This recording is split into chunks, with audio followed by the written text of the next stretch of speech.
పులిహోర అంటే చాలా మందికి ఇష్టం. అందులోనూ మామిడికాయ పులిహోర అంటే ఇంకా ఇష్టంగా తింటారు.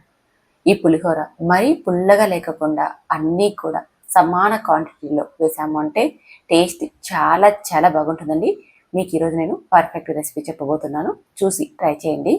దీనికోసం స్టవ్ మీద కడాయి పెట్టుకొని అందులోకి 2 స్పూన్ల దాకా శనగపప్పు, 1 స్పూన్ మినపప్పు, అలాగే ఒక హాఫ్ టీ స్పూన్ దాకా మిరియాలు, హాఫ్ టీ స్పూన్ దాకా మెంతులు, తినగలిగే కారం బట్టి ఎండుమిర్చి, 1 స్పూన్ ధనియాలను వేసేసుకొని ఇవంతా లో ఫ్లేమ్లో క్రిస్పీగా అయ్యేంత వరకు వేయించుకోవాలి. బాగా వేయించాలండి, మంచి సువాసన రావాలి.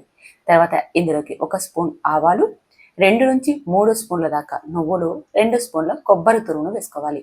ఇలా వేసేటప్పుడే స్టవ్ ఆపేసేసుకోవాలి. మనకి ఆ వేడికే నువ్వులు కొబ్బరి బాగా ఫ్రై అయిపోతుందండి. అందుకని నువ్వులు కొబ్బరి వేసేటప్పుడే స్టవ్ ఆపేసేసుకోవాలి. చూడండి, నేను ముందే స్టవ్ ఆపేసేసాను. ఇలా పెనం వేడికే వీటిని బాగా ఫ్రై చేసేసుకోవాలి. ఒక 5 నిమిషాలు అలా పెనంలో ఉంచేసామనుకోండి, మొత్తం అన్నీ కూడా క్రిస్పీ అయిపోతాయి. తర్వాత చల్లారబెట్టుకొని, చల్లారిన తర్వాత మిక్సీ బౌల్లోకి వేసుకొని మెత్తని పౌడర్ లాగా గ్రైండ్ చేసేసుకోవాలి. చూడండి ఇలా.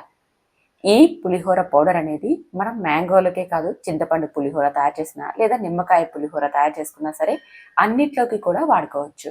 మనం ఇలా ఒక్కసారి పులిహోర పౌడర్ని తయారు చేసేసుకొని ఏదైనా ఎయిటెడ్ బాక్స్లో స్టోర్ చేసుకున్నామంటే మనకి దాదాపు 6 నెలల పాటు నిల్వ ఉంటుంది. ఎప్పుడు కావాలంటే అప్పుడు మనం ఇన్స్టెంట్గా పులిహోరని తయారు చేసేసుకోవచ్చు.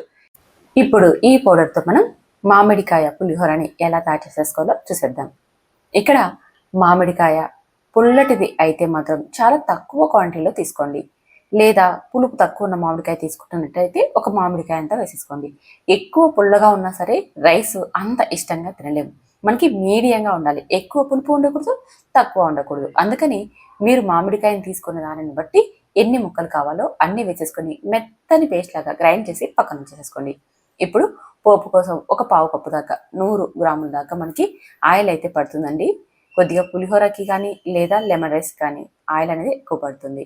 తర్వాత పావు కప్పు దాకా వేరుశనగ విత్తనాల్ని, 2 స్పూన్ల దాకా శనగపప్పు, 1 స్పూన్ మినపప్పు, పావు టీ స్పూన్ ఆవాలు వేసేసుకొని ఇదంతా బాగా ఫ్రై అయిపోయాక కొద్దిగా ఇంగువను, ఎండుమిర్చిని, చిటికెడు పసుపును కూడా వేసేసుకొని ఇదంతా మళ్ళీ ఫ్రై చేసేసుకోవాలి. ఇలా ఈ పోపు అంతా చక్కగా ఫ్రై అయిపోయాక ఇప్పుడు గ్రైండ్ చేసి పెట్టుకున్న మామిడికాయ పేస్ట్ని కూడా వేసేసుకొని ఇదంతా బాగా కలిసేలాగా కలుపుతూ దాదాపు మనకి ఆయిల్ పైకి తేలేంత వరకు ఫ్రై చేసేసుకోవాలన్నమాట. చూడండి ఇలా. మనకి ఎప్పుడైతే ఆయిల్ ఇలా పైకి సపరేట్ అవుతుందో అప్పుడు మనకి ఇది మంచిగా ఫ్రై అయిపోయినట్టు. ఈ టైంలో మనం గ్రైండ్ చేసి పెట్టుకున్న ఈ పులిహోర మిక్స్ని మనకి ఎంత కావాలో, అంటే స్పైసీ ఎంత తినగలమో అంత వేసేసుకోండి. అలాగే రుచికి సరిపడా ఉప్పుని, కొద్దిగా కరివేపాకు, 4 పచ్చిమిర్చి చిలుకల్ని వేయండి. ఇలా వేసేసుకొని ఇదంతా బాగా కలిసేలాగా కలుపుతూ మరొక నిమిషం పాటు వేయించుకోవాలి. ఎక్కువసేపు వేయించక్కర్లేదండి. మనం ఆల్రెడీ ఈ పులిహోర పౌడర్ని వేయించే గ్రైండ్ చేసుకున్నాం కాబట్టి ఎక్కువసేపు అవసరం లేదు. జస్ట్ 1 నిమిషం పాటు అలా వేయించేసేసుకొని ఇప్పుడు మనం ముందుగానే అన్నాన్ని ప్రిపేర్ చేసి పెట్టుకొని చల్లారబెట్టుకున్న అన్నంలోకి వేసేసుకోవాలి. మీరు ఇలా వేడివేడి అన్నాన్ని చల్లారబెట్టుకొని కలుపుకోవచ్చు. లేదా మనం పొద్దున చేసిన అన్నం కానీ రాత్రి చేసిన అన్నం కానీ మిగిలిపోయి ఉంటుంది కదా, అందులోకైనా వేసుకొని కలుపుకోవచ్చు అనమాట. ఇలా రైస్లోకి వేసుకునేటప్పుడు కూడా కొద్ది కొద్దిగా వేసుకుంటూ మనకి ఎంత కావాలో అంత వేసేసుకొని కలుపుకోవాలి. మిగిలింది ఏదైనా ఎయిటెడ్ బాక్స్లో స్టోర్ చేసుకున్నామంటే వారం రోజుల పాటు నిల్వ ఉంటుంది. చూసారు కదా, ఆంధ్ర స్టైల్ మామిడికాయ పులిహోర చాలా చాలా బాగుంటుందండి. ఒక్కసారి ట్రై చేసి టేస్ట్ చేయండి. మార్నింగ్ టైంలో అయినా లేదా లంచ్ టైంకైనా చాలా బాగుంటుందండి. Thank you for watching.